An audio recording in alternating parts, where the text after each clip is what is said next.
स्वाभिमान आंदोलन के इस मंच पर आज हम अपने सभी वरिष्ठ लोगों का इस मंच पर स्वागत करते हैं। आज वर्तमान भारत और गांधी जी जयंती पर विशेष कार्यक्रम प्रस्तुत कर रहे हैं बिहार स्वाभिमान आंदोलन की तरफ से। आज हमारे साथ जुड़े हुए हैं प्रोफेसर के.सी. सुरेश, जो कि कुलपति हैं माखनलाल चतुर्वेदी विश्वविद्यालय भोपाल से। सर, हम आपका हार्दिक अभिनंदन करते हैं अपने इस प्रोग्राम में। साथ ही साथ हमारे साथ जुड़ी हुई हैं श्रीमती उषा सिन्हा जी, जो कि पूर्व मंत्री रही हैं भारत सरकार में। मैम, आपका भी हम हार्दिक दिल से स्वागत करते हैं। इसके साथ हमारे साथ हैं प्रोफेसर सरोज कुमार वर्मा जी, जो कि पूर्व संकाय प्रमुख सामाजिक विज्ञान जयप्रकाश विश्वविद्यालय छपरा से हमारे साथ जुड़े हुए हैं। सर, आपका भी हार्दिक अभिनंदन और नमस्कार। धन्यवाद। महात्मा गांधी जी एक महान स्वतंत्रता सेनानी थे, जिन्होंने जिंदगी भर भारत को आजादी दिलाने के लिए संघर्ष किया।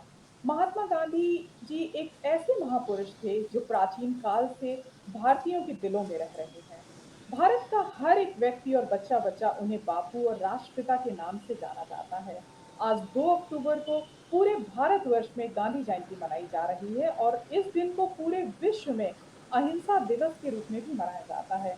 इस मौके पर राष्ट्रपिता के प्रति सम्मान व्यक्त करने के लिए और उन्हें सच्चे मन से श्रद्धांजलि अर्पित करने के लिए हमारे साथ जुड़े हुए हैं प्रोफेसर के.सी. सुरेश जी, श्रीमती उषा सिन्हा जी और प्रोफेसर सरोज कुमार वर्मा जी। मैं सबसे पहले आना चाहूंगी प्रोफेसर के.सी. सुरेश जी के पास। सर, वर्तमान भारत और गांधी जी पर सब आप थोड़ा सा प्रकाश डालें सर। धन्यवाद। यहाँ उपस्थित सभी महानुभावों को गांधी जयंती की अनंत शुभकामनाएं और नमस्कार। बिहार स्वाभिमान आंदोलन, जिसमें ज्यादातर युवा पीढ़ी जुड़ी हुई है, मुझे बहुत खुशी है कि युवा पीढ़ी आज गांधी जयंती मना रही है। ये अपने आप में बहुत हर्ष का विषय है। अन्यथा जब भी गांधी भवन में या राजघाट में या किसी कार्यक्रम में दिल्ली में, भोपाल में, कहीं भी हम रहते हैं, तो ज़्यादातर जो है बुजुर्ग लोग ही उन कार्यक्रमों में दिखाई देते हैं।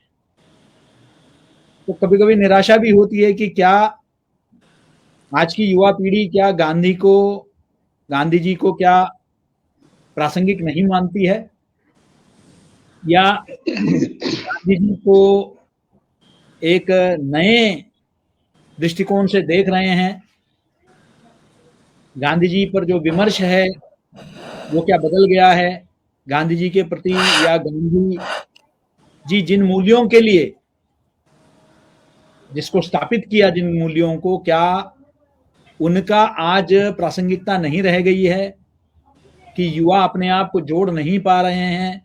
इस तरह से बहुत सारे प्रश्न मन में हमेशा उभर के आता है। कुछ वर्ष पहले एक युवक ने मुझसे बात करते हुए कहा कि वो कुछ पैसे चाह रहा था मुझसे, तो कहा कि सर एक गांधी देना। हम पहले तो समझ नहीं पाए ये गांधी देने का मतलब क्या है। तो मैंने कहा कि भाई ये गांधी देना मतलब गांधी कौन है, क्या है? कहते कि सर वो गांधी मतलब 500 रुपए का नोट, उसमें 500 रुपए के नोट में जो है गांधी जी की जो है तस्वीर छपी हुई है, तो इसलिए कई लोग उसको गांधी कहने लग गए। मैंने कह दिया कि जिस व्यक्ति का दूर दूर से पैसे से कुछ लेना देना नहीं था, जिन्होंने अपने जीवन में जो है अपने लिए नहीं कमाया, उस व्यक्ति के बारे में, उस व्यक्ति को आज करेंसी नोट के साथ एक पर्यायवाची बनाया जा रहा है, तो इससे दुखद कोई बात हो नहीं सकती है। इसलिए जब बिहार स्वाभिमान आंदोलन से अमित जी ने मुझे फोन किया और उससे बात की, तो मुझे अच्छा लगा कि कर्मभूमि रही है मोतिहारी, जहां गांधी जी ने स्वतंत्रता संग्राम का एक स्वर्णिम अध्याय शुरू किया। उस बिहार की कर्मभूमि से बिहार स्वाभिमान आंदोलन ने यह आयोजन किया, इसलिए आप सभी आयोजकों को साधुवाद और सभी गणमान्य व्यक्ति यहाँ जो उपस्थित हैं, विद्वत जन, आप सभी को बहुत बहुत धन्यवाद।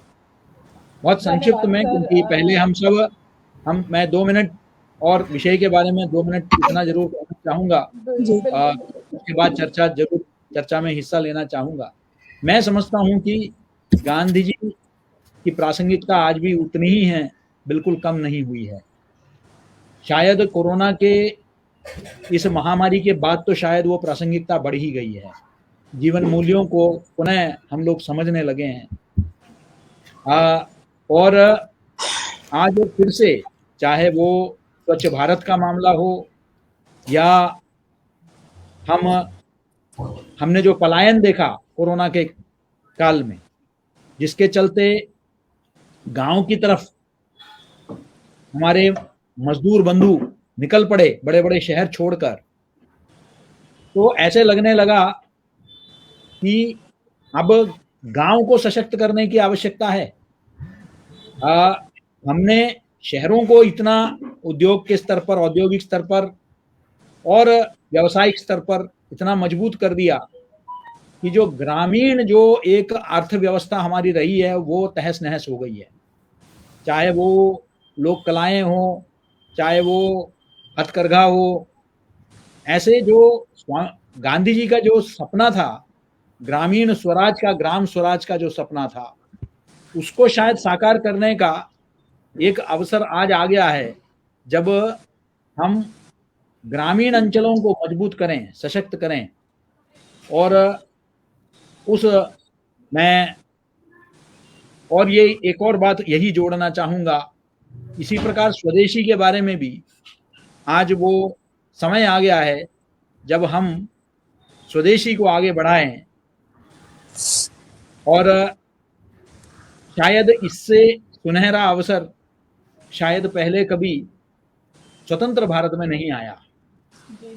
ऐसे कई बातें हैं, और मैं फिलहाल अपने वाणी को विराम देता हूं और अन्य विद्युत जनों को भी सुनना चाहूंगा, फिर चर्चा में जरूर भाग लूंगा। जी सर, हमारे साथ जुड़ चुके हैं प्रोफेसर रंजीत कुमार वर्मा जी, जो कि पूर्व कुलपति मुंगेर विश्वविद्यालय बिहार से हैं। सर, आपका बिहार स्वाभिमान मंच पर हार्दिक अभिनंदन। बहुत बहुत साधुवाद। मैं समझ म्यूट नहीं है। बहुत बहुत साधुवाद, सभी का अभिनंदन। जी सर। अब मैम, श्रीमती उषा सिन्हा मैम, मैं आपके पास आना चाहूंगी कि वर्तमान भारत और गांधी जी पर थोड़ा सा प्रकाश डालिए आप भी। जी, आप सबको बहुत बहुत नमस्कार। और अमित जी, आपको इस मंच पे विशेष करके आपने, मैं एक मिनट ज़्यादा ले रही हूँ इबा जी, अभी शिक्षक दिवस के दिन भी इन्होंने उस विषय को उठाया। तो जैसा अभी डॉक्टर सुरेश साहब ने बताया कि ये नवयुवक कम उम्र के लोगों ने जो इस अभियान को हाथ में लिया, ये बड़ी खुशी की बात है। मैं अपने को बहुत भाग्यशाली मानती हूँ कि मैं उस कमिश्नरी से आती हूँ जो महात्मा गांधी बापू की का कर्म क्षेत्र था। पहले ये पुराना कमिश्नरी था, भितिहरवा आश्रम यही है मोतिहारी में, गांधी विश्वविद्यालय की भी स्थापना हुई वो। तो मैं अपने को भाग्यशाली मानती हूँ। साथ ही आज का दिन मैं उस परिवार से भी आती हूँ जहाँ गांधी जी आकर ठहरे। तो ठहरना उतना महत्वपूर्ण नहीं, लेकिन जो गांधी जी की छाप आज अभी भी मैं महसूस करती हूँ इस मुजफ्फरपुर क्षेत्र में, उसको जरूर बोलना चाहूँगी। जब गांधी जी आए थे तो महिलाएं बहुत उसमें भाग ली, आपने अभी बताया। खास करके अभी के संदर्भ में भारत में बहुत सारगर्भिता है उनके, गांधी जी को याद करने के और उनके करने। हम एक ऐसे वातावरण में रह रहे हैं, विकास भले ही हुआ हो, लेकिन हम बहुत इनटॉलरेंस की स्थिति में हैं, कास्ट की स्थिति बहुत ज़्यादा हो गई है। तो ऐसी स्थिति में गांधी जी को याद करना और उनके मार्ग पर चलना बहुत आवश्यक है।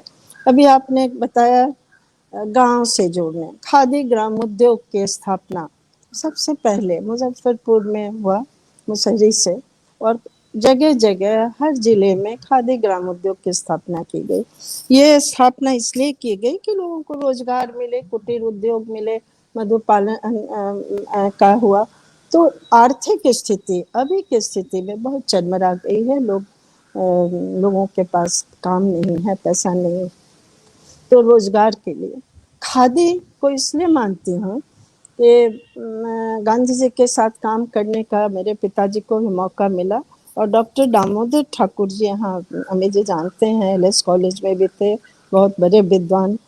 उनकी पुस्तक का विमोचन उन्होंने किया था मेरे पिताजी के ऊपर। उसमें उन्होंने लिखा था कि जैक्सन साहब पटना कॉलेज के प्रिंसिपल हुआ करते थे, मिस्टर जैक्सन।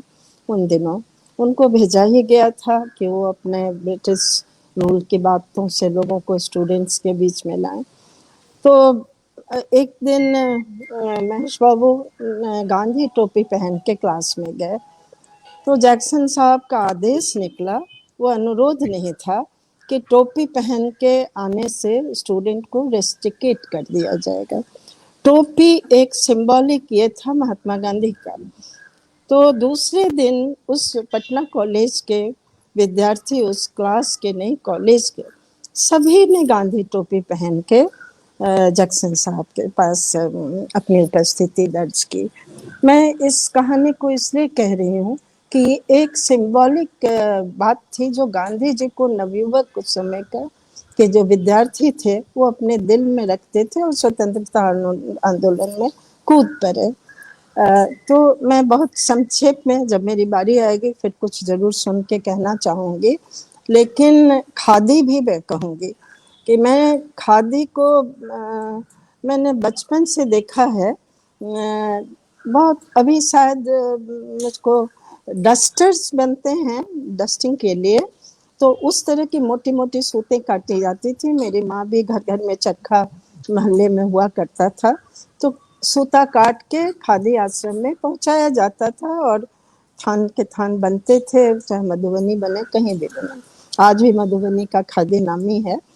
तो सूत एक उद्योग का जरिया था। तो वो डस्टर, मैं कह रही हूँ कि हम लोगों के जो कपड़े बनते थे, गांधी जी, मैं तो बहुत याद भी नहीं है, लेकिन मैंने माँ से पूछा कि इतना मोटा वस्त्र हम लोग पहनते थे, कभी एक दो निकला था कपड़ा, तो बोले कि हाँ ये चरखे का काटा हुआ होता। तो गांधी जी की छाप पर मैं इन बातों से आपका समय ले रही थी कि किस तरह दिल में महिलाओं के बीच में कस्तूरबा जी के बेतिहरा आश्रम में मैंने देखा है कि खाना बनता था, वो खुद बनाती थी, वो चूल्हा बरकरार है। तो सादगी, सत्यता, सत्याग्रह, जो भी कुछ है, अहिंसा, सबका महत्व बहुत बढ़ गया है। अब मैम आपने सर, सरोज कुमार वर्मा सर, मैं आपके पास आना चाहूंगी कि वर्तमान भारत और गांधी जी पर सर आप थोड़ा सा प्रकाश डालिए। नमस्कार। सबसे पहले आप सबों को गांधी जयंती की शुभकामनाएं। यहाँ पर उपस्थित दो कुलपति मौजूद हैं, मैं उनका भी अभिनंदन करता हूँ। और आज लाल बहादुर शास्त्री की भी जयंती है। मैं महात्मा गांधी के साथ साथ उन्हें भी स्मरण करता हूँ और उन्हें भी नमन करता हूँ। और जैसा कि माखनलाल चतुर्वेदी विश्वविद्यालय के माननीय कुलपति महोदय ने कहा कि बड़ी खुशी की बात है कि ये कार्यक्रम युवाओं द्वारा आयोजित है। तो मैं आगे चलकर महात्मा गांधी के विचार किस प्रकार युवाओं को प्रेरणा देते हैं और किस प्रकार उन्हें राष्ट्र निर्माण में वो प्रेरित करते हैं, इस पे भी मैं समझता हूँ कि कुछ थोड़ी चर्चा होनी चाहिए, क्योंकि एक बड़ा ही प्रासंगिक विषय है और सबसे पहले माननीय कुलपति महोदय ने इसी पर प्रकाश डाला है। तो वर्तमान भारत और गांधी की जहां तक बात है, तो आजकल मैं देखता हूं कि गांधी जयंती के दिन सबसे पहले हम लोग गांधी की प्रासंगिकता पर जरूर चर्चा करते हैं। ये एक रिवाज बन गया है, भले उसके बाद हम लोग उसे माने या ना माने, लेकिन गांधी जयंती के दिन गांधी की प्रासंगिकता पर चर्चा अवश्य होती है। मुझे ये समझ में नहीं आता कि ये गांधी प्रासंगिक है या नहीं, ये प्रश्न उठता कैसे है। गांधी ने जो जिन मूल्यों पर उनके विचार आधारित थे, वे सत्य, अहिंसा, प्रेम, करुणा, दया, त्याग, इन सभी चीजों पर उनके विचार आधारित थे। तो ये कोई ऐसी चीज नहीं है जिसका इजाद गांधी जी ने किया हो। ये ऐसे मूल्य थे जो गांधी जी के पहले भी हमारे यहाँ हमारी संस्कृति का एक अभिन्न अंग थे, और गांधी जी ने केवल उनका प्रयोग किया और हमें भी उसका प्रयोग करने के लिए प्रेरित किया। हम उसका प्रयोग करने में के योग्य साबित नहीं हो सके या सक्षम नहीं हो सके, ये दूसरी बात है। लेकिन गांधी जी के जो आदर्श थे, उनके जो सिद्धांत थे, वो तो निरंतर मुझे लगता है कि वो ये प्रासंगिक रहेंगे। मुझे लगता है कि जब तक सत्य प्रासंगिक है तब तक गांधीवाद प्रासंगिक है, जब तक करुणा प्रासंगिक है तब तक गांधीवाद प्रासंगिक है, जब तक अहिंसा प्रासंगिक है तब तक गांधीवाद प्रासंगिक है। और ऐसे जितने भी प्रामाणिक मूल्य हैं, जितने भी हमारे सांस्कृतिक मूल्य हैं, ये जब तक भी प्रासंगिक रहेंगे तब तक गांधीवाद भी प्रासंगिक रहेगा, इसमें कोई शक नहीं है। हमें अपने आप को इस योग्य बनाना है कि हम उस विरासत को संभाल सकें। हमें अपने आप को इस योग्य बनाना है कि गांधी जी ने जो हमें राह दिखाया, हम उस राह पे चल सकें। हम अपनी अक्षमता, अपनी कमजोरी ये कहकर टाल नहीं सकते कि गांधी जी के विचार जो है वो आज के युग में अप्रासंगिक हो गए हैं। हमें संघर्ष और अस्तित्व के लिए संघर्ष की अवधारणा से पारस्परिक सहयोग और सहायता के लिए आगे बढ़ना है। गांधी जी के विचार हर युग में, हर काल में प्रासंगिक रहेंगे, थे, हैं और हमेशा रहेंगे। मैं इस पे और भी आगे चर्चा करूंगा फिर। जी, जी, बिल्कुल, बिल्कुल सर, बहुत अच्छी बात कही आपने कि गांधी जी के विचार आगे भी हमेशा प्रासंगिक रहेंगे।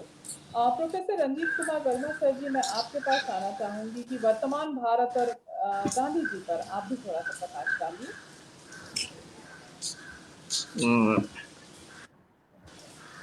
आदरणीय विद्वज्जन और सहभागीगण, गांधी की जब चर्चा होती है तो दो बातें आती हैं।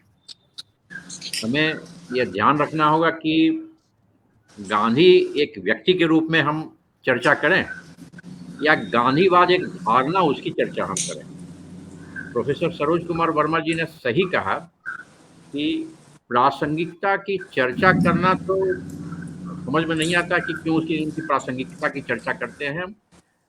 जो जिन मूल्यों की चर्चा उन्होंने की और आधार बनाया और महिमा मंडित किया और वो नए आदर्श स्थापित करने का प्रयास उन्होंने किया, वो तो हमारे यहाँ पहले से हैं और उनका वो हमेशा रहेंगे, प्रासंगिक रहेंगे।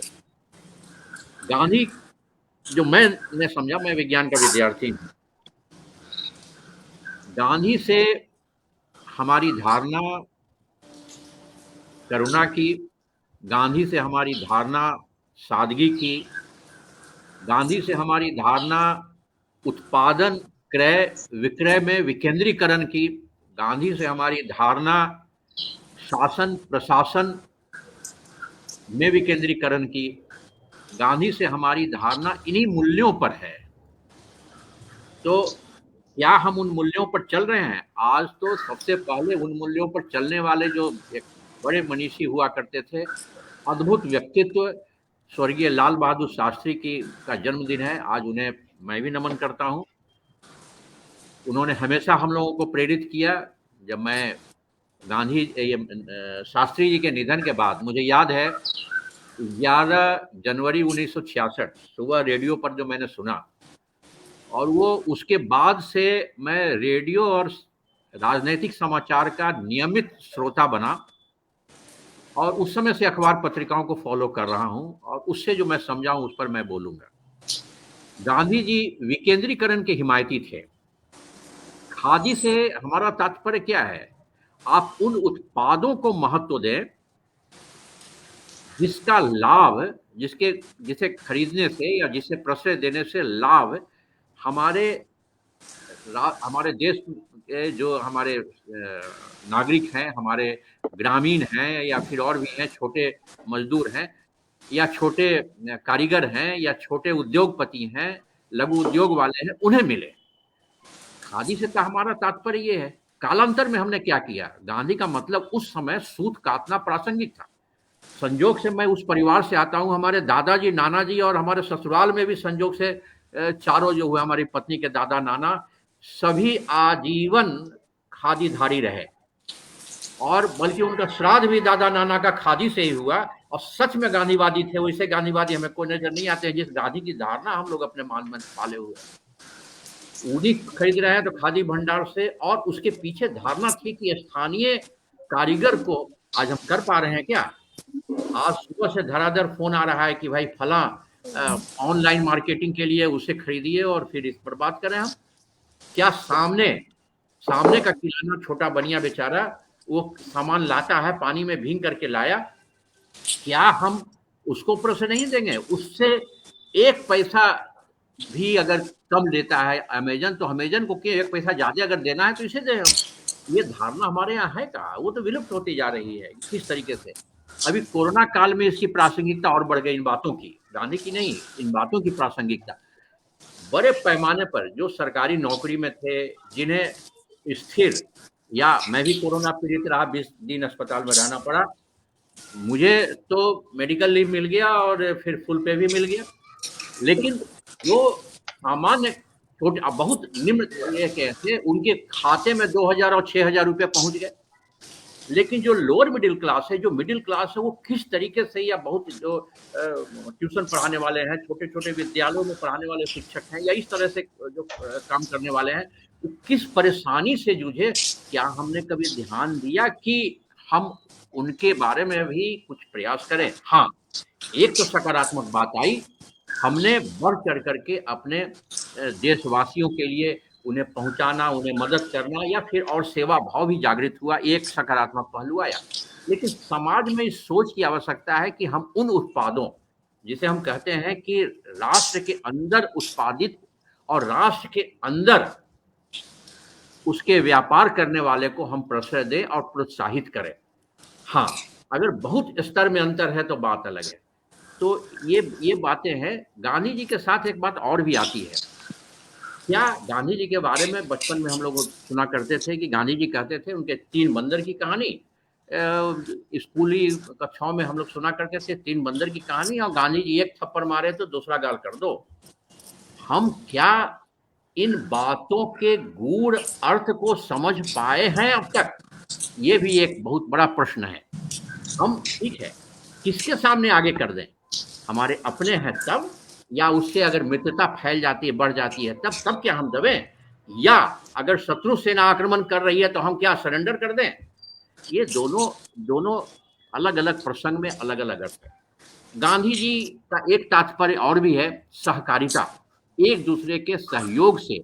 और सहकारिता का मूल मेरे समझ में स्पोर्ट्समैन स्पिरिट में, हितोपदेश मित्र लाभ की वो कहानी आज भी हमें प्रोत्साहित करती है, जिसमें शिकारी जाल बिछाता है, चिड़िया फंस जाती है, अंतिम में मना करने के बाद भी सारी चिड़िया उसमें बैठती है, खाती है और फंस जाती है। शिकारी जब नजदीक आता है तो जो उसका जो नेता है या जो मुख्य चिड़िया है वो कहती है कि भाई उड़ो, सारे उड़ जाते हैं, उसमें किसी को, कोई बीमार है, कोई पंख हिला नहीं रहा है, वो भी उड़ता है, और सारे कमजोर छीन भी हैं वो भी, और जो शक्तिशाली है वो भी, सारे। तो वो टीम स्पिरिट का वो उड़ता हुआ जाल वाला चित्र नजर आता है। हम समाज में ये भाव रखते हैं क्या? और इसी से कोऑपरेटिविटी की बात आती है। मैं चूंकि रसायन शास्त्र का विद्यार्थी हूं, मैं एक उदाहरण दूंगा। हमारे खून में हेमोग्लोबिन होता है, सभी जानते हैं, और उसी के कारण, हेमोग्लोबिन के कारण ही खून लाल होता है। एक हेमोग्लोबिन अणु में 4 लोहे के खंड नहीं, लोहे के परमाणु होते हैं, और हर एक परमाणु एक एक ऑक्सीजन, डाइऑक्सीजन वो उसको कैरी करता है, उसके साथ अस्थायी बंधन बनाता है, फेफड़े में बनाता है और लंग्स में लाके छोड़ देता है। इसमें एक टर्म आता है, आप गूगल में टाइप करेंगे मिल जाएगा, कोऑपरेटिविटी। कोऑपरेटिविटी उसमें होता क्या है, मैं संक्षेप में बताना चाहूँगा लोक विज्ञान की भाषा में। उसमें होता क्या है कि जब हेमोग्लोबिन के 4 लौह परमाणु में चारों में बराबर क्षमता है ऑक्सीजन को पकड़ने की, उसके साथ बंधन बनाने की, उसे कैरी करने की, शरीर के विभिन्न भागों में पहुंचा के उस बंधन को तोड़ देना, ऑक्सीजन को वहां लोड कर दे, उतार देना है। वो कैरियर है, हेमोग्लोबिन कैरियर, ऑक्सीजन कैरियर, चारों में बराबर सामर्थ्य है। लेकिन अगर एक हेमोग्लोबिन में एक लोहा एक ऑक्सीजन को पकड़ता है तो बाकी तीनों ऑक्सीजन की उसे आसानी से जो बंधन बनाने की प्रक्रिया है वो आसान हो जाती है।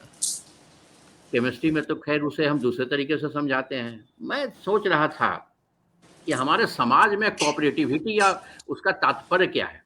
कोऑपरेटिविटी से हम प्रेरणा लेते हैं, कोऑपरेटिविटी से हम एक दूसरे को, वो चिड़िया जो उड़ रही है जाल में साथ में, वो उस चिड़िया से प्रेरणा लेती है, स्पोर्ट्समैन स्पिरिट आता है। और जिस तरीके से जैसे अमूल उद्योग कोऑपरेटिव मूवमेंट की शुरुआत, उसकी जन्मभूमि बिहार है। बिहार में कोऑपरेटिव मूवमेंट क्यों नहीं आगे बढ़ा, क्योंकि अब हम करप्शन पर चर्चा अभी नहीं करेंगे। और क्यों नहीं हुआ, क्योंकि लूट की धारणा हमारे यहाँ बहुत तेजी से बढ़ गई, आज भी है, हम उसे ही महिमा मंडित करते हैं जो गलत है। इस पर भी ध्यान देना होगा। गांधीवाद का मतलब यह है कि आप हमेशा सत्य के साथ रहिए और किसी के कहने पर सही आदमी को भी गलत कह दीजिए कि उसका इंटेंशन गलत था, वो ऐसा कर रहा था या यह कर रहा था, वो था वहां था। ये बात आपको देखनी होगी, किसे महिमा मंडित करनी है। कोऑपरेटिविटी से होता है क्या है, कोऑपरेटिव मूवमेंट महाराष्ट्र और गुजरात में इतना क्यों फ्लोरिश किया, इसके तह में जाएंगे। हमारे यहाँ we are suffering from crisis of recognition in the society, और यहाँ पर इसके कारण अन्य चीजों के साथ साथ कोऑपरेटिविटी भी समाप्त हो रही है। कोऑपरेटिविटी में अगर एक ही परिवार में या एक ही गांव में या एक ही समाज में दुग्ध उत्पादन में अभी भी कोऑपरेटिविटी कहिए कि एक दूसरे मॉडल में बिहार में चल रहा है, कॉम्फेड में, यहाँ पर एक का उत्पादन अगर अच्छा है, एक की क्वालिटी अच्छी है, उसे अच्छा मिल जा रहा है, तो दूसरे बगल में जो दूध बेचने वाला है वो भी प्रभावित होता है। खादी के पीछे भी मूल में धारणा यही थी कि हम उत्पाद स्थानीय बाजार में, क्योंकि अंग्रेज आए और यहाँ के शिल्प को, यहाँ के उद्यमों को बड़े प्लान तरीके से उन्होंने समाप्त किया। यहाँ की विद्यालय परंपरा, यहाँ की शिक्षण परंपरा, यहाँ की सोच, यहाँ की संस्कृति अंग्रेजों ने समाप्त किया। गांधी के आने के बाद जब इस तरीके की बात आई, खादी इसी के रिवर्सल का एक प्रयास था और काफी सफल हुआ। और हम स्थानीय लेंगे, देसी लेंगे और एक दूसरे को सहयोग देंगे, समन्वय देंगे। अपने भाई बंधु अगर किसी तरीके से चाहे उसे चिकित्सकीय चाहिए, सहयोग चाहिए, उसे शैक्षणिक सहयोग चाहिए, आर्थिक सहयोग चाहिए, उसे और किसी तरीके से सहयोग चाहिए। मैं बड़ा प्रशंसक हूँ। गया में एक बड़ा प्रतिष्ठान हुआ करता था, कपड़े के बड़े व्यापारी हुआ करते थे, मैं नाम नहीं लेना चाहूंगा क्योंकि उसके परिवार में कुछ घटना घट गई, वो पब्लिकली में नहीं करना चाहिए, नाम लेना चाहिए। बड़े अच्छे थे और मैं उनका प्रशंसक हूँ, स्वर्गीय जो भी थे उसमें। उनके सामने मैंने देखा कि भाई 3-4 खुदरा वाले, सुबह में मैं गया था क्योंकि एक सामाजिक संगठनों में से जुड़ा रहा हूँ, तो उसमें हो रहा था क्या कि एक आर्टिकल वो मांगे थे, वो संपादन कर रहे थे, स्मारिका एक निकाल रहे थे ब्लड बैंक के वार्षिकी पर। तो देखा कि सामने सुबह में उसको दे रहे हैं, इसे एक ये दे दो और एक लपेटा इसे कपड़ा ये दे दो और ये दे दो। वो सड़क पर दिन भर बेचता था, शाम में वो बचा हुआ लौटा देता था। तो मैं समझना कहे कि जानते हैं ये बेचारा बहुत गरीब है और इसे कोई नौकरी नहीं, नौकरी मांगने में दुकान में कितनी नौकरी दूंगा। मैंने कहा कि तुम ऐसा करो, मेरे प्रतिष्ठान का मेन एंट्रेंस छोड़ करके बगल में फुटपाथ पर मैं जगह देता हूँ अपने घर के सामने, तुम इसमें खुदरा बेचो और मैं बिना पूंजी के, बिना पैसे के मैं तुम्हें देता हूँ, दिन भर में बेचना और उसके बाद हमारा दाम, एक्स्ट्रा दाम हम नहीं लेंगे, जो मेरा दाम है ये दाम शाम में तुम पेमेंट कर देना। इस तरीके से जानते हैं कालांतर, मैं इसीलिए नाम नहीं ले रहा हूँ, जो स्पॉन्सर करते थे उनके परिवार में कुछ इस तरह से विघटन बाद में होता है, आजकल वो समाज शास्त्र का विषय है, उनके यहाँ विघटन हुआ, वो अब गायब हो गए। लेकिन जिसे फुटपाथ पर रखते थे, गया में एक बड़ा व्यापारी, बड़ा प्रतिष्ठान है कपड़े का, वो फुटपाथ पर वो खड़ा होता था, उसे उन्होंने खड़ा किया और वो खैर वो आगे की चीज है। लेकिन वो सहयोग का भाव जो मैं बता रहा हूँ, मैंने देखा है उनके प्रति। बहुत अच्छी आपने ये बात कही रंजीत कुमार वर्मा सर। हम अभी एक गांधी जी के ऊपर सर उनका ही वैष्णव जन से भजन दिखाना चाहेंगे आप। बहुत अच्छा है, बहुत अच्छा, दिखाइए।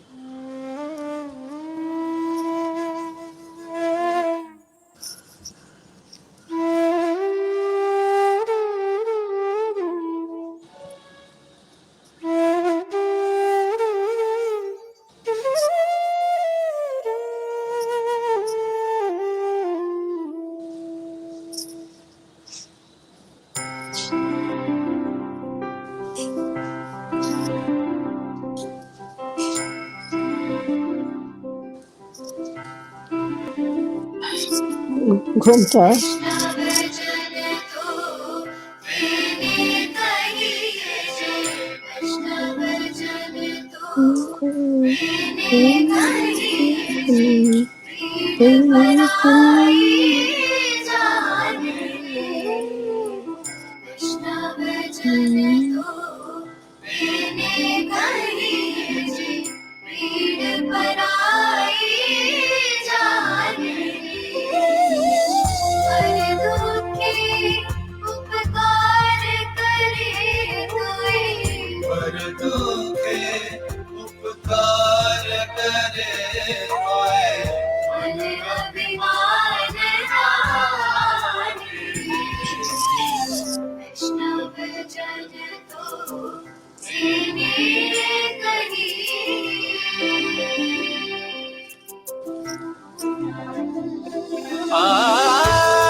सकल लोक सहुने वंदे निंदा ना करेगी नीरे, निंदा ना करेगी नीरे।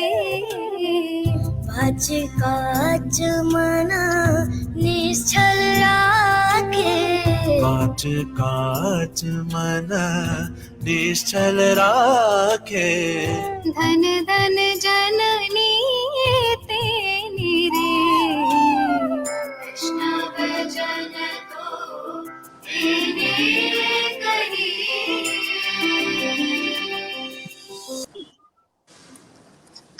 ये एक गांधी जी का वैष्णव जन पे भजन जिसे हमारे सभी वक्ताओं ने देखा है। उषा मैम, मैं आपके पास आना चाहती हूँ कि राष्ट्र निर्माण में गांधी जी के विचार का युवाओं को किस प्रकार से प्रेरित कर सकते हैं। आप 2 मिनट में अपने जरा विचार व्यक्त करिएगा मैम। जी, एवा जी, राष्ट्र निर्माण में उनके युवाओं की बहुत बड़ी भूमिका है और उसको प्रैक्टिकल ये में लाने के लिए बहुत आवश्यक है शिक्षण संस्थान, सामाजिक संस्थानों का आगे बढ़ना है इसमें। और गांधी जी के विचार, अभी आपने भजन सुनाया, गांधी जी क्या चाहते थे, ये सारा इसमें बातें आती हैं। तो हम आज उनको स्वराज शब्द से बच्चे जोड़ते हैं कि स्वतंत्रता मिल गई, गांधी जी ने स्वतंत्र भारत को स्वतंत्रता दिलाई। एक्चुअली स्वतंत्रता व्यक्ति के अंदर की जो है, जब उस भावना को प्रेरित करने की आवश्यकता है। अहिंसा से बच्चों को बताना है कि अहिंसा उनके जीवन में किस तरह से उनके अंदर आने से उनका विनाश होता है। तो कई अभी की परिस्थिति में खास करके युवाओं के लिए गांधी जी की सारगर्भिता बहुत अधिक है और उनको हम शिक्षण संस्था, सामाजिक संस्था, व्यक्ति अपने प्रवचनों से जो होता है, और आपने ठीक हमारे माननीय 2 कुलपति ने बताया कि आज के दिन के बाद शायद हम लोग इसको उसके प्रैक्टिकली लेके नहीं चलते, अनवरत उसको चलने की आवश्यकता है, तभी हम आगे उसमें कुछ कर सकते हैं।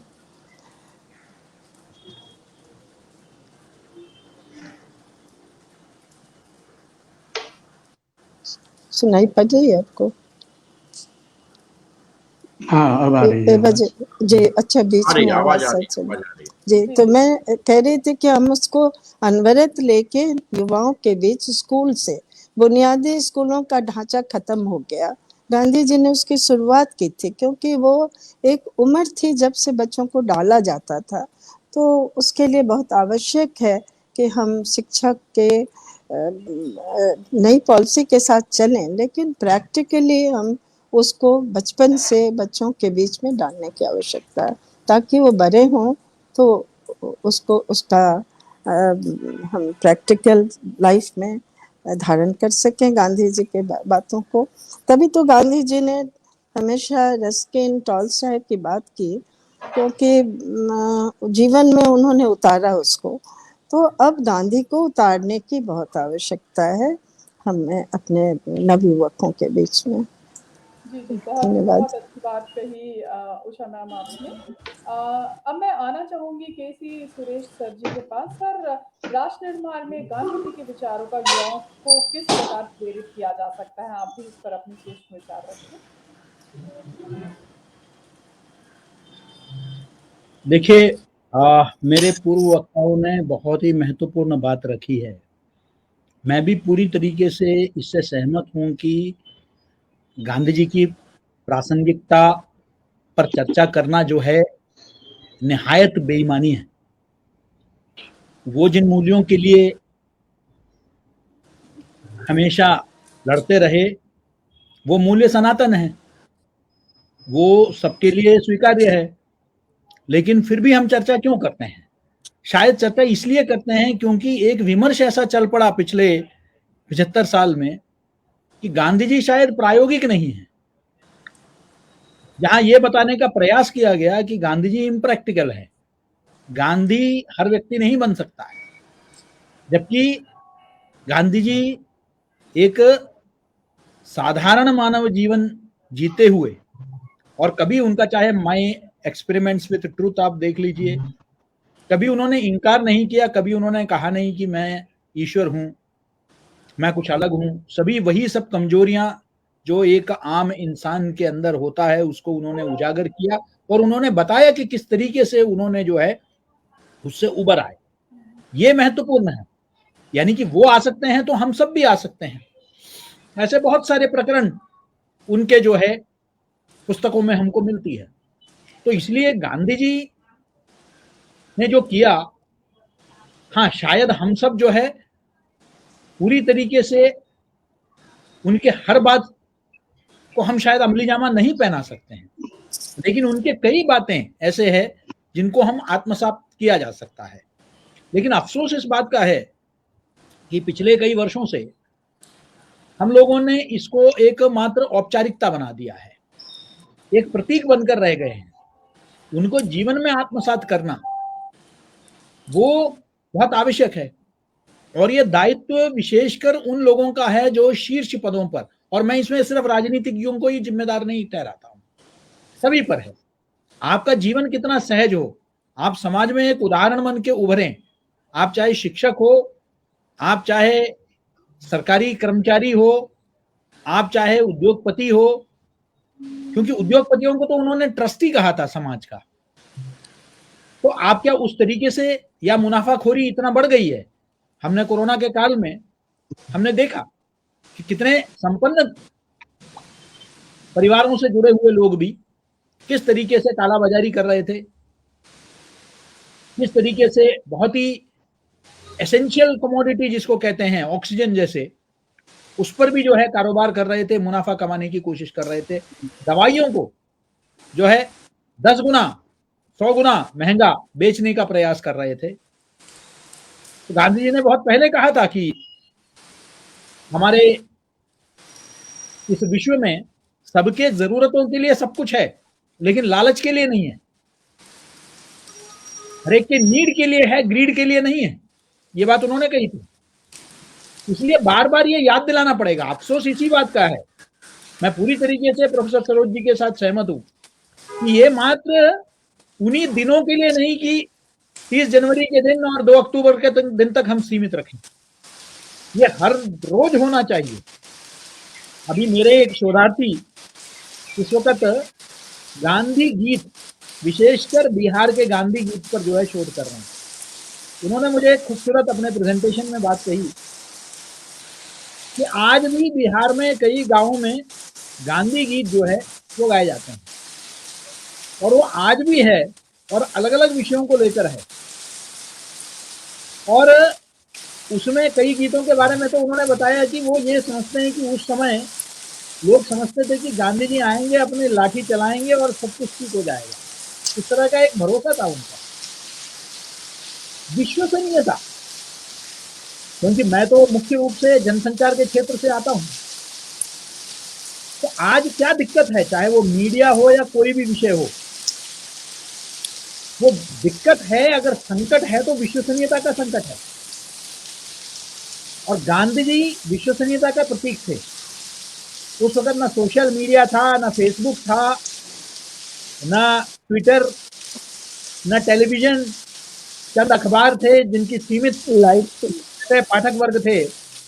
लेकिन उसके बावजूद गांधी जी अगर उपवास में चले जाते थे, कहीं दंगा हो रहा है नोआखाली में या कहीं, तो पूरे देश में शांति जो है बहाल हो जाती थी। वो उनका नैतिक ताकत थी। आज क्या हमारे विभिन्न क्षेत्रों में पंखा नहीं। शिक्षा, क्या ऐसे नेता का मतलब राजनीतिक नेता नहीं, नेतृत्व, ऐसा नेतृत्व है क्या जिनकी विश्वसनीयता है, जिनका जीवन जो है उनका, उन्होंने कहा था my life is my message, मेरा जीवन ही मेरा संदेश है। क्या अपने जीवन को संदेश बनाने वाले कितने लोग अब रह गए हैं, जिनका जीवन को देखकर, उनकी सादगी को लेकर, उनके मूल्यों को लेकर हमको लगेगा कि हाँ ये अनुकरणीय हैं, ये अनुकरणीय हैं उनके, वो हमारे लिए, सबके लिए एक मिसाल है, एक उदाहरण है। ऐसे कितने लोग आज समाज में है। हमारे सामने सबसे बड़ी चुनौती ये है कि आज हम सबको अपने अंदर के गांधी को जो है ढूंढना होगा। वो है, हम सबके अंदर है, शायद हमने मार दिया है। हम सबको उस गांधी को पुनर्जीवित करना है, अपने अंदर के गांधी जी को। और हमको अपने जीवन में वो मूल्य, उसमें गांधी जी का नाम लेना जरूरी नहीं है। मैं गांधी जी और मीडिया पर, सिनेमा पर भी बहुत सारे, मैं आजकल लेख पढ़ भी रहा हूं, कई जगह बोलने का भी अवसर मिला है। गांधी जी स्वयं को इस वो सिनेमा को पसंद नहीं करते थे। वो कहते थे कि सिनेमा भ्रष्ट कर देती है। ये उनका बहुत नकारात्मक, उन्होंने सिर्फ शायद एक फिल्म देखी थी, राजा हरिश्चंद्र, और शायद चार्ली चैपलिन से मिले थे लंदन में। लेकिन इसके सिवाय गांधी जी का जो है एक, आज उनसे प्रेरित होकर आप देखते हैं मुन्ना भाई एमबीबीएस जैसे, जो दूसरा जो सीक्वल उसका बना था, और बहुत सारे फिल्में गांधी जी पर बनी है और गांधी जी के मूल्यों से प्रेरित होकर बनी है। जरूरी नहीं है उसमें गांधी जी का नाम का जिक्र हुआ हो। तो इसलिए ये बहुत आवश्यक है कि हम उन मूल्यों को, हम जब गांधी जी बोलते हैं, वो एक व्यक्ति नहीं है, गांधी जी प्रतिनिधित्व करते हैं कई मूल्यों का। हमको उसको समझने की आवश्यकता है, और उसको मात्र पाठ्यक्रम में जोड़ने से, मात्र प्रवचन देने से, उससे नहीं होगा। इसलिए कि आज भी वो कितना, वो जीवन शैली, जैसे मैंने उदाहरण के तौर पर कहा कि ग्राम स्वराज, ग्राम को किस तरीके से गांव को स्वायत्त बनाना है, यह स्वायत्त बनाने से उसका आर्थिक लाभ कितना होगा, वो कितने व्यावहारिक थे अपने सोच में। मीडिया में आज हम कहते हैं कि मीडिया का बाजारीकरण जो हुआ है, उसके चलते जो है आज सत्यता कहीं गुम हो गई है। उसका क्या उन्होंने इलाज निकाला था? उन्होंने अपने जितने भी पत्रिकाएं, चाहे हरिजन हो, यंग इंडिया हो, नवजीवन हो, जितने भी पत्रिकाओं का उन्होंने संपादन किया, उसमें 1 पैसे का विज्ञापन नहीं लेते थे। आज 70 से 80% अखबार चैनल चलते हैं विज्ञापनों पर। तो जाहिर है कि वहां लोकहित की बात तो कम होगी, जो विज्ञापन दाता है उसके हित की बात ज्यादा होगी। तो गांधी जी ने उस समय ये पहचान लिया था कि मैं विज्ञापन नहीं लूंगा। गांधी जी के अखबार में विज्ञापन देने के लिए तत्कालीन जो भी उद्योगपति या व्यवसायी रहे, वो तो बिल्कुल उत्सुक रहे होंगे, लेकिन उन्होंने मना कर दिया। उन्होंने कह दिया कि नहीं, ये पत्रकारिता का काम नहीं है। तो ये जो स्पष्टता थी, आज इसलिए प्रासंगिक शब्द का प्रयोग कर रहा है, क्योंकि आज हमें एहसास हो रहा है कि देखिए, हमने प्रैक्टिकल के नाम पर, प्रायोगिक के नाम पर हमने क्या कर डाला। इस बात को समझने की आवश्यकता है, और मैं समझता हूं कि वो तब तक, जब तक हम उनके जीवन मूल्यों को आत्मसात नहीं करेंगे, और खुद जो समाज का जो नेतृत्व है, वो समाज का नेतृत्व जो है, चाहे वो व्यावसायिक हो, चाहे वो शैक्षणिक हो, चाहे वो अफसरशाही हो, जब तक हम उसको आत्मसात नहीं करेंगे, हम वो सहज सरल जीवन पद्धति को हम नहीं अपनाएंगे, तब तक जो है मुझे लगता है कि हम ये उम्मीद करें कि गांधी जी के तब तक यही होगा। हर वर्ष अक्टूबर 2 को और 30 जनवरी को हम लोग इसी तरह कार्यक्रम करेंगे, चर्चाएं करेंगे। और तो वो ही एक रास्ता है जो आपने मुझसे पूछा प्रश्न, कि हमको उन्हें अपनाना पड़ेगा, उन मूल्यों को अपनाना पड़ेगा, तभी जाकर ही जो है वो सही मायने में हम लोग इसको जी पाएंगे। धन्यवाद सर, बहुत अच्छी बात कही आपने। अब मैं आना चाहूंगी प्रोफेसर सरोज कुमार वर्मा सर आपके पास, कि राष्ट्र निर्माण में गांधी जी के विचार युवाओं को किस प्रकार प्रेरित कर सकते हैं। देखिए एवा जी, सबसे समस्या ये है कि आज युवाओं के समक्ष एक प्रेरणादायक व्यक्तित्व की कमी है, जिसे अपना आदर्श मानकर वे उनके जीवन और विचारों से प्रेरणा ले सकें। आज हमारा समाज परिवर्तन के दौर से गुजर रहा है, जहां पुरानी सांस्कृतिक मान्यताएं तेजी से बदल रही हैं और युवा पीढ़ी की जो चिंतन प्रक्रिया है और उनकी जो जीवन शैली है वो उसके दुष्प्रभावों से विकृत हो रही है। तो ऐसी स्थिति में सांस्कृतिक एवं सामाजिक परिवर्तनों को सही दिशा देने में, युवा पीढ़ी को जीवन की सही दिशा दिखाने में और राष्ट्र निर्माण में उन्हें अपनी भूमिका निभाने के लिए प्रेरित करने में और उनका मार्गदर्शन करने में गांधी जी के सिद्धांत और उनके दर्शन का महत्व और भी ज्यादा बढ़ जाता है। सामाजिक परिवर्तन की शुरुआत युवाओं से ही होती है। विकास के अनेक दावों के बावजूद जाति प्रथा और अस्पृश्यता यानी छुआछूत आज भी एक शोषण मुक्त समाज की स्थापना में बाधक है। इन सामाजिक कुरीतियों को दूर करने में और एक सहयोगी समाज की स्थापना करने में युवा पीढ़ी ही सशक्त भूमिका निभा सकती है। जीवन की जो जटिलताएं हैं उन्होंने धैर्य, अनुशासन, सहनशीलता इत्यादि मानवीय गुणों को बुरी तरह से प्रभावित किया है और समाज जो है वो हिंसक, आत्मकेंद्रित और विभाजनकारी होता जा रहा है। शिक्षा का उद्देश्य भी बदल गया है और शिक्षा अब नैतिकता से दूर होकर केवल रोजगार प्राप्ति का साधन बन गई है। युवा पीढ़ी की ऊर्जा और गतिशीलता का राष्ट्रीय हित में और राष्ट्रीय निर्माण में सही उपयोग तभी हो सकता है जब गांधी जी के बताए रास्ते पर चलकर वे आत्म अनुशासन और नैतिक तथा मानवीय मूल्यों को अपनाएं, सत्य के प्रयोग से अपने अंदर आत्मबल एवं ऊर्जा का संचार करें, वंचित समूहों के उत्थान के लिए प्रयास करें तथा एक शोषण मुक्त और समता मूलक समाज की स्थापना का व्रत लें और राष्ट्र निर्माण में अपना सार्थक योगदान दें। एक और महत्वपूर्ण बात मैं यहां पे कहना चाहूंगा कि गांधी दर्शन की शिक्षा भी हम बच्चों को कहां दे पा रहे हैं। मैं बिहार के विश्वविद्यालय में मैं शिक्षक रहा हूं।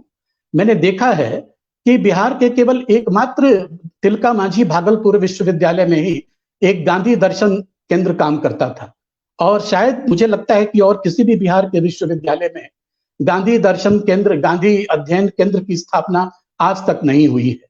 मैं समझता हूं कि बच्चों को शुरू से ही गांधी शिक्षा देने की आवश्यकता है और इसीलिए मैं इस बात पे जोर दे रहा हूं कि राज्य के सभी विश्वविद्यालयों में, एक माननीय पूर्व कुलपति भी यहां बैठे हुए हैं, वो भी इस पे प्रकाश डालेंगे, रंजीत कुमार वर्मा जी। राज्य के सभी विश्वविद्यालयों में गांधी अध्ययन केंद्रों की स्थापना मुझे लगता है कि आवश्यक है, जहां शिक्षण और शोध के साथ साथ समग्र गांधी दर्शन और व्यावहारिक पक्षों पर भी नियमित चर्चाएं और गोष्ठियां आयोजित होती रहें, ताकि युवा पीढ़ी को यह अवसर मिल सके कि वे गांधी को पूरी समग्रता के साथ समझें और उन्हें अपने जीवन में उतारने का प्रयास करें। नमस्कार जी, बहुत अच्छे विचार साझा किए। अब हम आना चाहेंगे प्रोफेसर रंजीत कुमार वर्मा सर आपके पास, कि राष्ट्र निर्माण में गांधी के विचार युवाओं को सर किस तरीके से प्रेरित कर सकते हैं। अभी बहुत ही अच्छा प्रश्न उठाया प्रोफेसर सरोज कुमार वर्मा जी ने। इनकी बातों से मैं सहमत हूं कि गांधी के दर्शन का ज्ञान बच्चों को आरंभ से ही देना होगा, घर के अंदर से ही। लेकिन उन्होंने एक चर्चा और भी की कि बिहार के विश्वविद्यालयों में भागलपुर, तिलका मांझी भागलपुर विश्वविद्यालय छोड़कर गांधी दर्शन की पढ़ाई अन्यत्र क्यों नहीं हो रही। तो भागलपुर से ही कट के मुंगेर विश्वविद्यालय बना, जिसका मैं संस्थापक कुलपति रहा। जो मैंने उस पर रामजी बाबू को, मैंने भी उसके जो अध्यक्ष हुआ करते थे उनके साथ मुंगेर में कार्यक्रम भी है वो एक हम लोगों ने करवाया, उन पर चर्चा भी हुई और फिर कुछ करना चाह रहे थे, फिर कोरोना काल में बात आगे नहीं बढ़ पाई। नया विश्वविद्यालय था, कई औपचारिकताएं पूरी करनी बाकी थी। हमने विषय तो खोल दिया स्नातकोत्तर में, लेकिन क्या उन विषयों को पढ़ के बच्चे रोजगार प्राप्त कर रहे थे क्या? किसी प्रतियोगी परीक्षा में नहीं जा पा रहे थे, क्योंकि वो कहीं ऑप्शन नहीं था, कहीं उसका लाभ नहीं मिल पा रहा था, उन्हें अन्य विषय लेने पड़ रहे थे प्रतियोगी परीक्षाओं में, चाहे सरकारी हो चाहे गैर सरकारी नौकरी हो। किसी और तरीके का व्यवसायिक प्रशिक्षण उसके साथ जुड़ा हुआ नहीं था। तो यहाँ पर हमें ध्यान देना होगा। और पता नहीं, परिपाटी हमारे यहाँ चली आ रही है, काफी पहले से चली आ रही है, आजादी के बाद तो हम लोग देख रहे हैं कि वो ऊपर से विषय आते हैं। पहले एमए का डिपार्टमेंट खुलेगा, एंशिएंट हिस्ट्री हो चाहे फिर गांधी दर्शन की बात हो। हम क्यों पहले 2 साल और 5 साल का पाठ्यक्रम, क्यों नहीं पहले उसे कैप्सूल कोर्स में, छोटे कैप्सूल कोर्स में 5 क्रेडिट पॉइंट, 3-5 क्रेडिट पॉइंट का हम पाठ्यक्रम आरंभ करें और उसे उसका वैल्यू एडिशन, उसके माध्यम से वैल्यू एडिशन करें, सॉफ्ट स्किल डेवलप करने के लिए, उसमें और भी विविधता लाने के लिए उसका उपयोग करें। तो इलेक्टिव पेपर्स में ये धारणा हमारे यहाँ आई पिछले दशक में सीबीसीएस में, और अभी भी राष्ट्रीय शिक्षा नीति में इस पर है, जोर है। तो पहले गांधी दर्शन का समावेश नीचे की कक्षाओं से आरंभ करनी होगी और तभी ये सफल होगा। और ये मैं सहमत हूं कि युवाओं को लाभ होगा अगर वो सही परिप्रेक्ष्य में और सही रूप में अगर ये उन्हें दिया जाए। और गांधी की प्रासंगिकता और गांधी की उपयोगिता, मैं एक कटु क्षणिका पढ़ता हूँ। एक क्षणिका किसी और की लिखी हुई है, आज से करीब 4 दशक पूर्व सरोज बाबू के साथ, पता नहीं उन्हें स्मरण होगा नहीं होगा, एक जगह छपी हुई थी, हम लोग शेयर कर रहे थे। वो उसमें क्षणिका यूं है, गांधीवाद क्या है, उसमें नीचे था गांधीवाद पर था कि यह वह ढक्कन है जिसे खोलो, बोतल से निकालो, उसे उछालो और खेलते हुए बढ़ते चलो आगे। बस इतनी ही क्षणिका थी, इतनी छोटी कविता थी। तो हमें इस अर्थ से गांधीवाद को उबारना होगा। गांधी में एक बड़ी चीज है, साधन की पवित्रता। हम लोग चर्चा करते थे कि भाई कार्ल मार्क्स में और फिर लेनिन में और फिर गांधी में अंतर क्या है।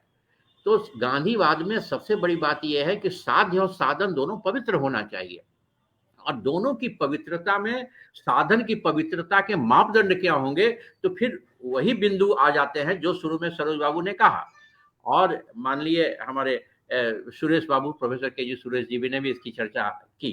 तो उसमें है क्या कि उन मूल्यों के मापदंड से हम पवित्रता देखें साध्य की, तो बच्चे उसी तरीके से प्रशिक्षित हों और उसी मापदंड और उन्हीं मूल्यों से प्रशिक्षित हों, ताकि भविष्य में एक अच्छे समाज का निर्माण करें। तो विद्यार्थियों के लिए ये आवश्यक है और इसे किसी न किसी रूप में समावेश तो होना ही चाहिए इन मूल्यों का। जी, बहुत अच्छी बात कही सर आपने। उषा मैम, मैं आपके पास आना चाहूंगी कि गांधी जी के सपनों का भारत क्या वर्तमान राजनीति का शिकार हो गया है? बिल्कुल, मैं सहमत हूँ इबाजे इस बात से कि गांधी जी ने जो स्वप्न देखा, हम उसको वास्तव में अपने जीवन में नहीं ला पा रहे हैं, जिसको लाने अभी विद्वजनों ने इस बात को रखा है कि हमें इसको बुनियादी रूप से लाने की आवश्यकता है। तभी हम गांधी जी के सपनों को आत्मसात करते हुए और भारत, जो नए भारत की परिकल्पना है, उसमें ज़रूर निश्चित रूप से उसका समावेश होना बहुत आवश्यक है। मैं आना चाहूंगी प्रोफेसर के जी सुरेश के पास इसी प्रश्न के साथ ही, गांधी जी के सपनों का भारत क्या राजनीति स्वार्थ का शिकार हो गया है?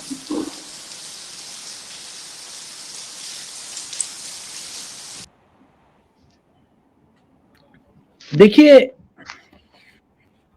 इसमें कहीं कोई दो राय नहीं कि उनके सपनों का भारत शायद वो अपने समय से आगे थे, या फिर उनके जिनको भी उनकी विरासत लेने की जिन्होंने भी दावा किया, उनको बाहर कुछ ऐसे मॉडल्स मिले जिससे उनको लगा कि उनको अमली जामा पहनाने में शायद ज्यादा समाज को या देश को फायदा मिलेगा। एक दृष्टिकोण की बात, उनको लगा होगा कि शायद हम ग्राम स्वराज की बात कर कर नहीं होगा, जब तक उद्योगीकरण पूरी तरह नहीं बनाए करेंगे, हम जिसको कहते हैं कि नए भारत के नवीन मंदिरों का जब तक हम नहीं निर्माण करेंगे, टेम्पल्स ऑफ मॉडर्न इंडिया जब तक नहीं बनाएंगे, एक सोवियत रूस से प्रेरित एक मॉडल, एक समाजवादी मॉडल को हम नहीं अपनाएंगे, एक 5 वर्षीय योजना को हम नहीं अपनाएंगे, तब तक शायद देश की प्रगति नहीं हो सकेगी। ऐसे वो विदेशी जो एक विचारधाराओं से प्रभावित होकर शायद उन्हें लगा होगा कि शायद गांधी जी के जो दिखाए हुए रास्ते पर बहुत ज्यादा जो है प्रगति की गुंजाइश नहीं है। लेकिन मैं उसमें उनको गलत भी नहीं ठहराऊंगा कि सारे पूरी तरह वो अगर ग्राम स्वराज पर ही उद्योगीकरण पर नहीं जोर दिए होते तो वो उचित होता, ये भी नहीं। लेकिन वो संतुलन जो बनाए रखना था, वो कहीं ना कहीं हम लोग संतुलन बनाने में विफल हुए। आज उसका नतीजा जो हम बहुत फैशनेबल हो गया है आजकल डिबेट्स में बात करना, रूरल अर्बन डिवाइड, शहरों और ग्राम के बीच में दूरी, ग्रामीण स्तर पर बढ़ते हुए बेरोजगारी और जिसे कहते हैं कि लाचारी, गुर्बत, और अर्बन स्लम्स जिस तरीके से खड़े हो गए हैं, आज जब हम देखते हैं तो हमें लगता है कि कहीं ना कहीं जो इकोनॉमिक मॉडल, आर्थिक मॉडल जिसको हमने अपनाया, वो विफल होता हुआ दिख रहा है। और पूरा वैश्विक परिवेश में भी देखेंगे तो उस वक्त के जो दो बड़े विचार आर्थिक दृष्टि से थे, एक समाजवादी विचार और एक पूंजीवादी विचार, ये दोनों ही कहीं ना कहीं विफल आज हमने पश्चिम में देखा, ग्लोबल रिसेशन के दौरान देखा, सोवियत संघ के टूटने से हमने देखा है। तो आज वही हम बार बार इसी बात पर ये कहते हैं कि आज कहीं ना कहीं लगता है कि अगर हम गांधी जी के उन मूल्यों को भी साथ लेके चलते, ग्राम स्वराज के विषय को भी साथ लेके चलते, स्वदेशी को भी साथ लेके चलते, आत्मनिर्भरता को भी साथ लेके चलते, तो आज शायद जिस संकट में विश्व है और हम अपने आप को जिस आर्थिक स्थिति में पाते हैं, तो इससे हम बेहतर स्थिति में होते। तो कहीं ना कहीं नीति निर्धारण में भी एक जो मैंने कहा कि गांधी जी मात्र एक आदर्श है, गांधी जी को हम अपना नहीं सकते हैं, गांधी जी ने जो किया वो गांधी जी ही कर सकते थे। उनको जो हमने मानव से जो देवता बना दिया, ईश्वर का स्थान पर खड़ा कर दिया, तो उसमें सबसे बड़ी गलती ये हुई कि हम कहीं ना कहीं ये स्मृति में, स्मरण करने में अपने पीढ़ियों को हम भूल गए कि वो मानव थे, वो महामानव थे, इसमें कहीं कोई दो राय नहीं, लेकिन थे मानव। उनको एक ईश्वरीय हमने जो दिया कि नहीं, हम उन जैसे हो नहीं सकते हैं। मुझे लगता है कि वो जो हमारे यहाँ जो उसे आप व्यक्ति पूजन कहिए, महिमा मंडन में कहिए, कि हमने उनको ऐसे ऊंचे पोडेस्टल पर रख दिया है जहां से हमें लगता है कि उनको जमीन पे उतारना या हमारे लिए उनके स्तर पर पहुंचना असंभव है। ये कहीं ना कहीं बहुत बड़ी दिक्कत पैदा कर रही है। वो हमारे बीच में रहकर हमें प्रेरित करें, वो उन्हें बड़े बड़े मूर्तियों में, बड़े बड़े इमारतों का नाम देकर, करेंसी में उनको चेहरा प्रकाशित कर कर ही नहीं, बल्कि उनको वो बहुत ही प्रायोगिक स्तर पर उन्होंने काम किया है। उनका सोच बिल्कुल प्रायोगिक था, आधुनिक भी था प्रायोगिक के साथ साथ, उसको अपनाने की आवश्यकता है। इसको कहीं ना कहीं हमने उनको किताबों तक रख दिया, जिसके चलते आज भी इसमें कहीं कोई दो राय नहीं, जैसे मेरे माननीय वक्ताओं ने यहाँ, सहवक्ताओं ने यहाँ बात रखी कि आज भी उनके जीवन को, उनके आचरण को लेकर चलने वाले लोग हैं। लेकिन राष्ट्रीय स्तर पर अगर आप देखेंगे, एक व्यापक स्तर पर, तो कहीं ना कहीं वो स्वीकार्यता की कमी स्पष्ट नजर आती है, जीवन मूल्यों को लेकर भी। तो वो हमें बदलना होगा, और उस दृष्टिकोण से कहीं ना कहीं एक विफलता बिल्कुल स्पष्ट नजर आती है, जहां 1948 के बाद, उनके स्वर्गवास के बाद, जो हमने उनको मात्र एक आदर्श बना के छोड़ दिया, वो हमारे नीति निर्धारण में, हमारे नीति जो भी फैसले हुए हैं, नीतिगत फैसलों में, हमने उनको मात्र दुहाई या उनका एक आध कोटेशन को कोट करना, उसके सिवाय हमने उनके दिखाए हुए रास्ते को, जो मार्ग उन्होंने दिखाया, वो चाहे किसी भी क्षेत्र को लेकर हो, उसको हमने अपनाने से इनकार कर दिया। ये सबसे बड़ी विफलता रही है। और वो समय अब आ गया है कि आज मैंने इसलिए बार बार ये कोरोना का जिक्र इसलिए शुरुआत में भी मैंने कहा कि कोरोना ने हमें बहुत कुछ सिखा दिया है। वो इसलिए कोरोना के पश्चात जो विश्व, जो हम लोग पहले कहते थे कि बीसी और AD, before Christ and anno domini, अब जो है वो बीसी और एसी हो गया है। विश्व का जो परिभाषा जो है, अब बिफोर कोरोना और आफ्टर कोरोना होगा। एक बदली हुई दुनिया में हम रह रहे हैं, और इस बदले हुए दुनिया में जहां वैश्विक समीकरण बदल गया है, अफगानिस्तान हमने देखा, हमने चीन का बढ़ता हुआ ताकत हम देख रहे हैं, वैश्विक समीकरण बदल रहा है।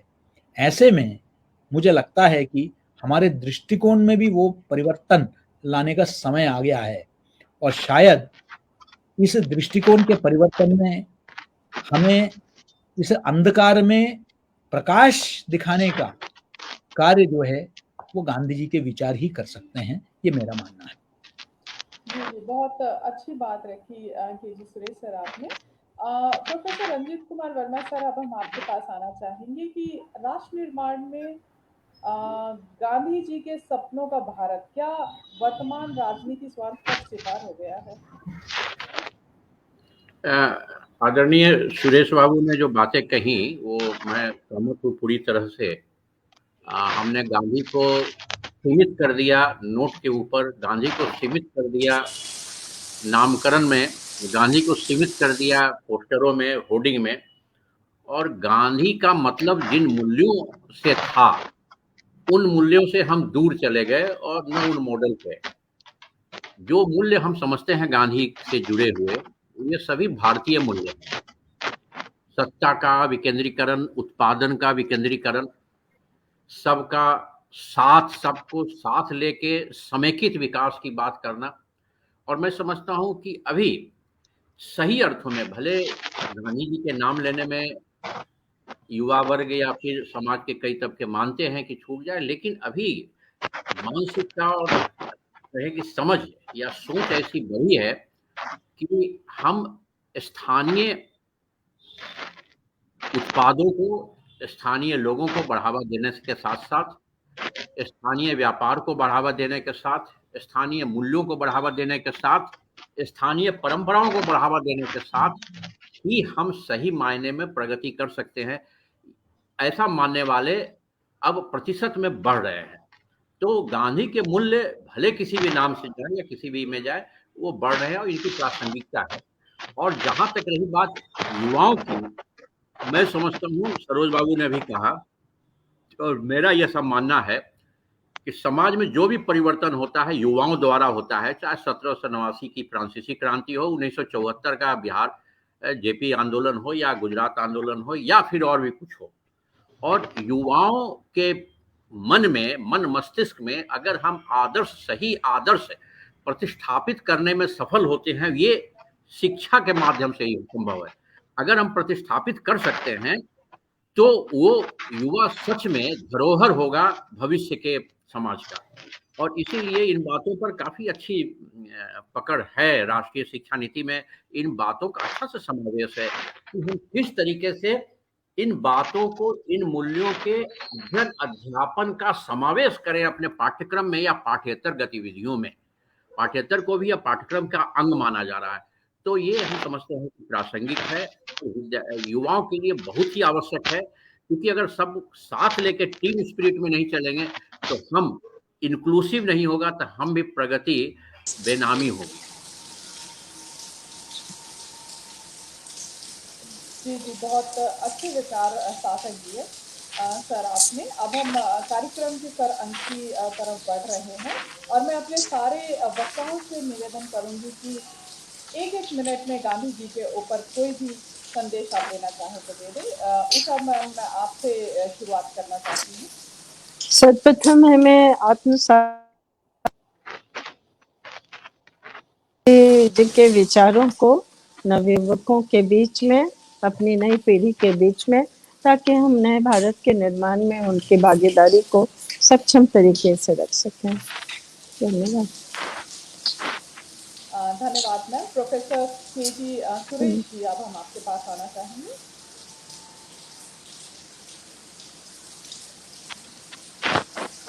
जी जी सर, सर कार्यक्रम के अब हम अंत की तरफ आ गए हैं और हम आपसे निवेदन करेंगे कि इन अंतिम क्षण में आप महात्मा गांधी जी के ऊपर एक कुछ विचार करते।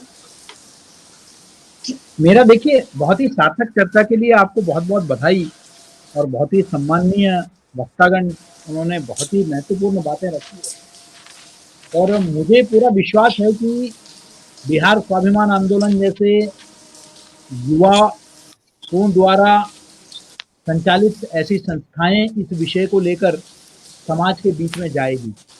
आज आवश्यकता है कि हम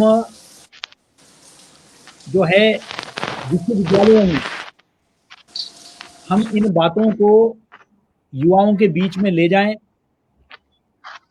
आज राष्ट्रीय सेवा योजना जैसे बहुत सारे कार्यक्रम हैं विश्वविद्यालयों में, जिसके माध्यम से हम युवा पीढ़ी को प्रेरित कर सकते हैं। और ये आवश्यक है, और मैं पूरी तरह सहमत हूं पूर्व वक्ताओं से, कि पाठ्यक्रम में तो इसको लाना ही है, लेकिन साथ साथ मैंने जैसे कहा कि ये भी आवश्यक है कि जो पढ़ा रहे हैं, जो इस विषय को प्रस्तुत कर रहे हैं, उनका जीवन भी ऐसा ही हो। जब युवा पीढ़ी जब देखती है कि जो शिक्षक जो है उसका जीवन शैली बिल्कुल इससे भिन्न है, कक्षा में जो वो पढ़ाते हैं, अब वो मात्र जो है एक ढोंग लगता है। लोगों को लगता है कि अरे ये क्लास तो अटेंड करने का कोई मतलब नहीं है, क्योंकि ये खुद तो ये जीवन जीते नहीं है। मुझे लगता है कि वो वापस हमको वो जीवन में आत्मसात करना पड़ेगा। मात्र चित्रों में, हमारे भी विश्वविद्यालय में है, हर विश्वविद्यालय में होता ही है, गांधी जी की प्रतिमा, गांधी जी के तो माल्यार्पण करना, और वहां तक सीमित उनको भी लगने लगा है। गांधी जी के मूल्य क्या हैं उनको जिया जा रहा है, और ऐसे गांधी जी से प्रेरित बहुत कुछ समाज में हो रहा है। उन विषयों को भी हमको युवा पीढ़ी के सामने रखना पड़ेगा। उनको बोलना पड़ेगा कि ऐसे बहुत सारे प्रयोग देश भर में जिला स्तर पर, ग्रामीण स्तर पर बहुत लोग कर रहे हैं। कई शायद, जैसे प्रोफेसर साहब ने कहा, गांधी जी के नाम से प्रत्यक्ष में नहीं होगा, लेकिन मूल्य वही हैं जिसको लेकर कई स्वयंसेवी संस्थाएं, संगठन काम कर रहे हैं। उनको भी, आपको उनके कार्यों को भी हमें साथ में रखना पड़ेगा और वहां इंटर्नशिप प्रोग्राम, वॉलंटियर प्रोग्राम, ये हमें रखना पड़ेगा कि आप जाके उनके बीच में काम करिए। आपको जो है, अभी जो राष्ट्रीय शिक्षा नीति आई है, इसमें इतना स्कोप मिला हुआ है कि आप जनरल इलेक्टिव के रूप में गांधी स्टडीज को रख सकते हैं, और जहां जो है आप गांधी जी के विषयों को लेकर आप जो संस्थाएं काम कर रही है उनके यहाँ आप इंटर्नशिप दिला सकते हैं, आप प्रशिक्षण दिला सकते हैं, आप कोर्स करा सकते हैं। तो ये सब आज राष्ट्रीय शिक्षा नीति के अंतर्गत है, जहां भारतीय परंपराओं पर, भारतीय मूल्यों पर बहुत जोर दिया गया है शिक्षा नीति में। तो मुझे लगता है कि आज एक बड़ा सुनहरा अवसर हमको मिला है, जहां हम एक प्रायोगिक स्तर पर युवा पीढ़ी से गांधी जी के मूल्यों को लेकर बातचीत कर सकते हैं। ऐसे प्रेरणादायी बहुत सारे उदाहरण हैं जिनको हम युवा पीढ़ी के सामने प्रस्तुत कर सकते हैं।